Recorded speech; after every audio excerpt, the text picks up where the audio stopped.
ఒక క్వశ్చన్ చెప్పు. గుడ్డుందా? కోడుందా? కోడి ముందా గుడ్డు ముందా?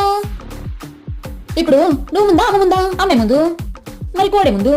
గుడ్డు లేకుండా కోడి ఎలా వచ్చింది? కోడి లేకుండా గుడ్డు ఎలా వచ్చింది? గుడ్డు లేకుండా కోడి ఎలా వచ్చింది? చెప్తా ఉండు. నువ్వు ఎక్కడి నుంచి వచ్చావు? అమ్మ కట్లో నుంచి. అమ్మ ఎక్కడి నుంచి వచ్చింది?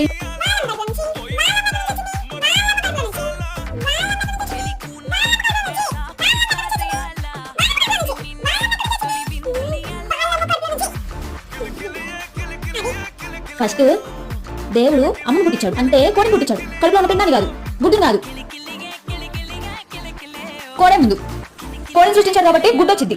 గుడ్డు నుంచి మళ్ళీ కోడి వచ్చింది. మళ్ళీ కోడి నుంచి మళ్ళీ కోడి వచ్చింది. అలానే అమ్మ సృష్టించాడు కాబట్టి అమ్మ నుంచి నువ్వు వచ్చావు. నీ నుంచి నీ కూతురు వచ్చింది. అడ్డమైన క్వశ్చన్ వేసుకుంటావు. నేను నువ్వు చెప్పింది నమ్మను. నా సబ్స్క్రైబర్స్ అడుగుతా. అడుగు. మీ చెప్పండి ఫ్రెండ్స్, గుడ్డు ఉందా కోడి ఉందా? మీరు కూడా చెప్పండి ఫ్రెండ్స్, కోడి ఉందా గుడ్డు ఉందా?